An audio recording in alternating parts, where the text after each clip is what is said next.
Assalamualaikum everyone.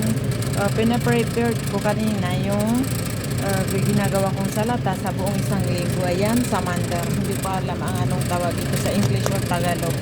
Juzer or carrots. Tapos ito naman yung dips ruman. Hindi ko alam anong English or Tagalog.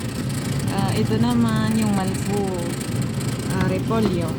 Tapos ito naman yung gerger or spinach. Maingay po kasi kanina kasi nandoon tayo sa barad or ref na malamig lang. Hindi siya yung pang pa-ice, hindi. Pang malamig lang siya.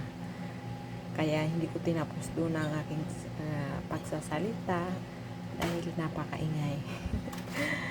Sana sa mga kapwa OFW o kahit hindi, may natutunan kayo pang buong isang linggo para kapag tinatamad ka, at least may madudukot ka, makakain ka agad, diba? Hanggang dyan na lang po. Thank you sa panonood.